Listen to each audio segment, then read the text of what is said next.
Hello, this is Julie Ann and Life with Collective Purpose.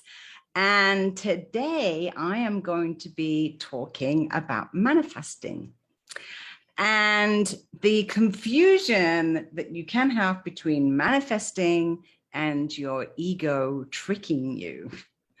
So I want to tell a bit of a story. For those of you that know me, you know that recently I made an announcement on Facebook that I had found my retreat center. I had been manifesting and dreaming for at least 3 years about owning my own retreat center in Puerto Vallarta in Mexico, where I could bring together all of my authors that I have published, plus other spiritual leaders and wisdom keepers, that they could all gather in this amazing retreat center in Puerto Vallarta, where we could inspire and change the world by sharing our knowledge. Now, for those of you that know me, you know that I have, some people would say, a charmed life, although this year has been quite exceptional in terms of some of the bad luck and upheaval that I've experienced. I lost my fiance in the middle of August, and I also nearly died myself from pneumonia. That was a very traumatic time, not only with the illness, but my fiance was in coma for almost 30 days. And so being here in Mexico by myself with no family or friends during COVID time, I really relied on my community to help and support me. So, of course, my community was really delighted to hear that I'd had a turn of events and that I had found my retreat center and that I would be moving there. Now, the turn of events would be extraordinary in any circumstances. But the fact that this did not turn out to be the way I expected it to be makes it even more extraordinary. So let me tell you the story. So when my fiance died, his nickname was Azuka, which is sugar. He was a really extraordinary man, full of joy. And everybody that had met him was always happy when they were around him because he was just so joyful. Now, when he passed, I had quite a few people helping me to connect with him on the other side. And the theme that I had, doesn't matter who I was talking to, it was always around my safety, keeping me safe and keeping me happy. And so I had been, communicating with Azuka as I was going through the journey of grief. And I clearly remember that I was driving into Puerto Vallarta, into Old Town, and I'm in the car and I'm chatting along with Azuka. And I said to him, Azuka, I think I'm ready for a new partner. I feel very lonely. I miss you so much. I miss the company of somebody who's joyful all the time. I miss the companionship and the encouragement. I miss the nurturing and the love. And I kind of gave up a whole list, of what my new partner would be, which would be all that Azuka was to me, Plus he would be a techie and he would be a handyman, because those were the two pieces that were, kind of missing from Azuka.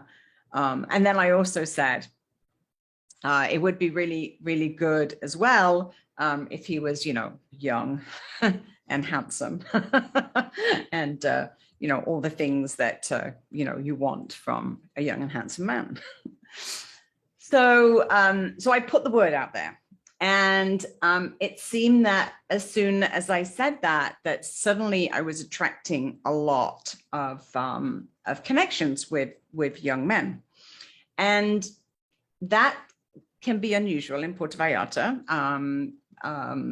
It's not that easy for a single woman to actually meet a straight guy in Puerto Vallarta. So anyway, I just decided that if I just really focused on manifesting my dream partner and manifesting my retreat center, that these would be two areas that would bring a lot of joy and a lot of happiness into my life. And I made this announcement on Facebook as well, just so everybody knew that this was my intention, that I was setting an intention to find my retreat center and to find my new partner. Although the new partner part, I didn't say so much about that. So very, very soon after that, I had another download that was, well, no one's going to find you if you don't make yourself be known in Puerto Vallarta. Since Azuka had passed in August, I had been, quite the recluse. I'd been kind of at home in Miss Maloya. I wasn't really socializing with anybody. I wasn't really, getting out there. And so, I was sitting there thinking, well, of course, how am I going to make any connections if nobody knows who I am? So I had just done a video, a podcast show, actually, a short one, about finding purpose and collective purpose, and the importance of people gathering together as a collective. And I put it out to all the groups in Puerto Vallarta. Now, there are about 20 different networking groups on social media in Vallarta, because there's a very large, growing expat population here. It's a way for everybody to connect.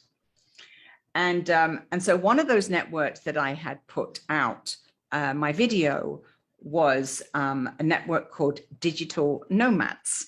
And this is a network for people that are working remotely from Puerto Vallarta. Digitally, they're doing online work of some description, freelance work.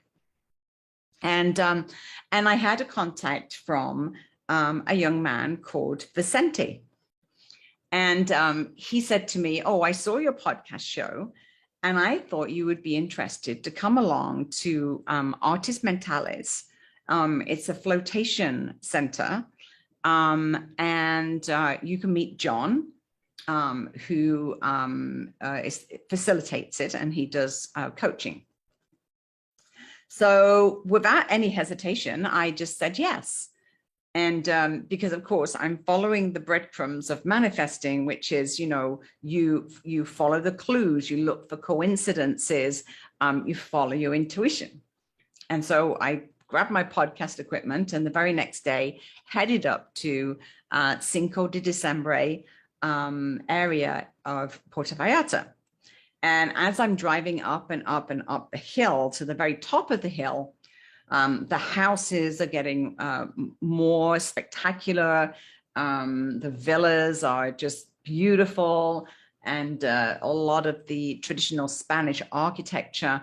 And of course, as you went further and further up the mountain, you were getting a more and more spectacular view of the Bay of Banderas and all of the downtown of Puerto Vallarta. And as I'm driving, I can remember clearly thinking, wow, it's really beautiful up here. I would never consider previously even thinking about having a retreat center that close to downtown, because downtown can be very noisy. You know, there's a lot of music and nightclubs. And of course, if you're, you know, anywhere in the vicinity, even up the hill, then the noise from downtown can certainly reach you, and sirens and things like this. But this house was very much at the very, very top of the hill. And I was amazed by how quiet it was.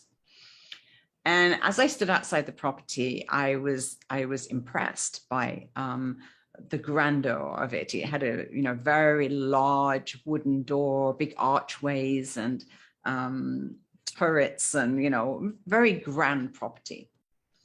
And I was greeted at the door by Vicente, and he showed me through the property to meet John. As I walked out to the outside, you know, I was taken aback by the most amazing view.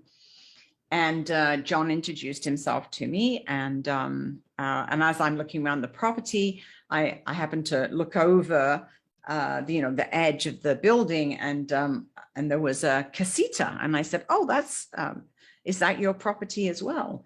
And he said, "Yes, that's the casita.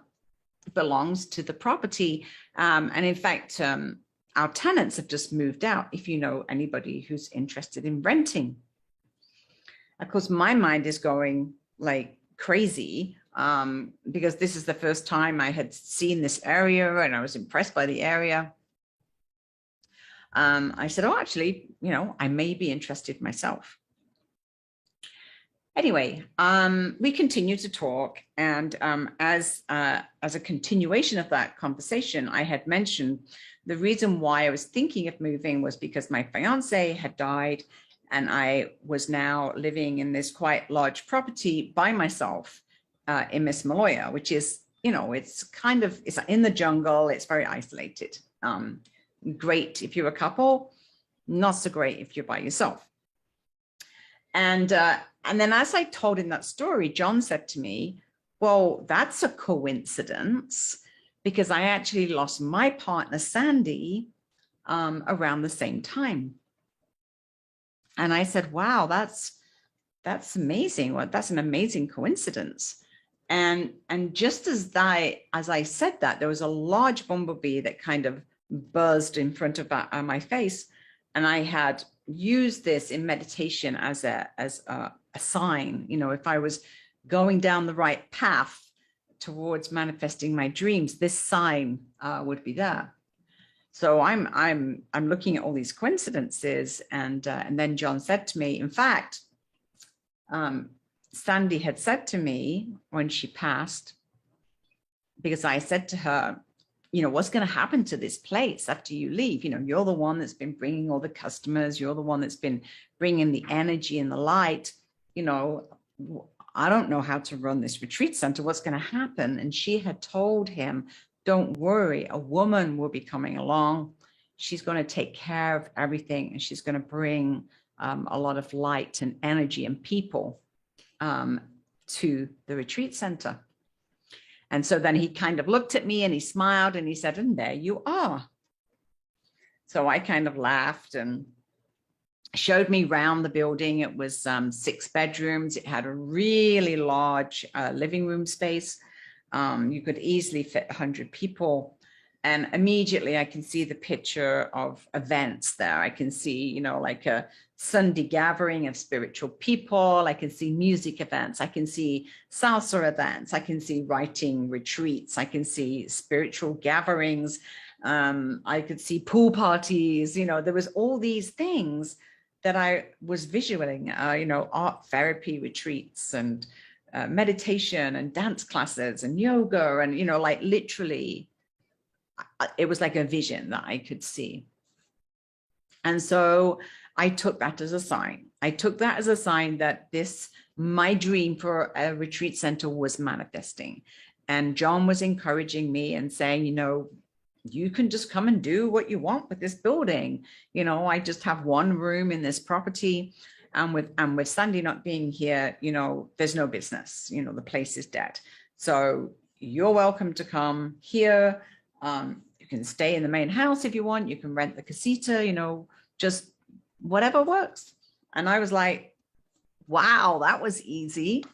Here's my retreat center. I haven't even had to purchase it or spend any money, and basically being given free reign of this place.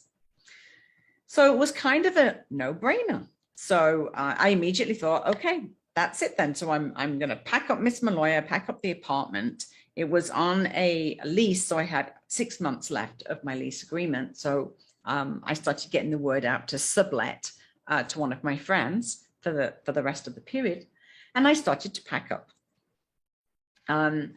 I very quickly started the move to the retreat center and the casita, and started investing a lot of money in creating a home in the casita. Painting it, decorating it, organizing, and quite quickly started to discuss and organize what was needed to be done to the main house, so that I could start bringing people in, and even started to look at events as close as the last week of December, and started to put it on the website and everything. So, this was the done deal. This was the Influence Publishing Retreat Center. My dream had come to life. I had manifested my dream retreat center. Now, in the meantime, as I'm going, backwards and forwards, and, John and Vicente were extremely helpful, because I was still at that time in quite heavy grief. Azuka had not passed that long ago.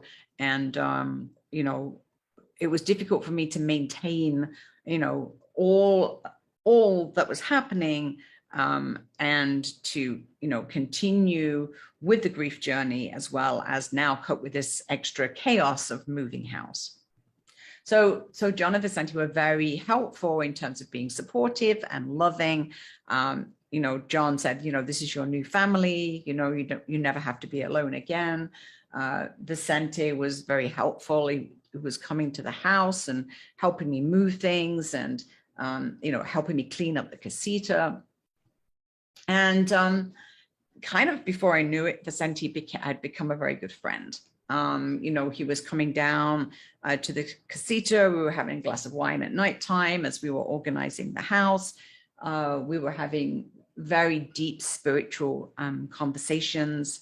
I was sharing all my dreams for the retreat center, and we started to get quite close. Then things started to crumble, and it was a very strange situation, because John started behaving a little strangely. Now I realized he was also in heavy grief, and so that's not a good situation. Emotions are running high. But I decided to kind of back off. I'm like, okay, maybe I'm putting up too much pressure in terms of getting things up and running too quickly at the retreat center. The next thing I know is I received an eviction notice, basically saying that the big house had been sold, and therefore the casita had been sold, and I needed to leave the property. Now, of course, at this point, I'm just like, what? This is my dream. I've shared this with everybody. I've told everybody about my new retreat center, the Influence Publishing new retreat center, and, and how amazing it is. And I'm letting my ego really get carried away, because everybody on Facebook's congratulating me and saying, oh my goodness, Julie, you're so amazing at manifesting, you're the magical manifester. Oh my God, how do you do it? And basically I just allowed my ego to just run with this. And I think somewhere along the line, I had mixed up, manifestation of my dream, the retreat center, and forgetting, to do things like put stuff in writing, get clarity, etc. So So this was not my dream. This was not my retreat center. And after spending 6 weeks decorating, planning, making the casita beautiful, and, you know, pretty much within 6 weeks, I still had boxes unpacked. And now I was being asked to move out. Now, the one person that was an absolute rock through this whole thing was Vicente. And by this time, we had started to get romantically involved. And as the pressure and the stress of my dream being taken away from me, and having to move again after only 6 weeks, we became closer and closer within our relationship. And I realized that this was connected to Azuka. And the turning point of my realization for that was one evening, we're having dinner, and Vicente suddenly looked at me with a strange, not a strange, but a very calm look on his face. And he just said, I give Azuka permission to use my body. And the next thing I know, Azuka was in Vicente's body, communicating with me directly through Vicente. Now, this has happened a few times since, and we've got help in terms of supporting us in that communication, but realizing that this whole story of manifesting a retreat center was never about the retreat center. It was only my ego that made it about the retreat center. In the meantime, my relationship with Vicente and Azuka was blossoming, and my spiritual relationship was blossoming. But I was letting my ego distract me from all of that was happening as well because of the retreat center. So the minute I let go of the retreat center and said, this is not actually my retreat center. This was never about the retreat center. This was always about Azuka and Vicente. And now I realize that when it comes to manifesting is really a manifestation of our spiritual journey, our path. And my path is a much bigger path than I ever realized it was. And in order for me to do that, I've now been shown a new soulmate, a spiritual partner, which is also very connected to Azuka. So I've now got that strong connection with Azuka, but also now with my new partner, Vicente. And together we're having very deep spiritual conversations about the new generation of healers, which is Vicente. And the partnership of the two generations joining together, this is the evolution of healers, the evolution of spiritual leaders.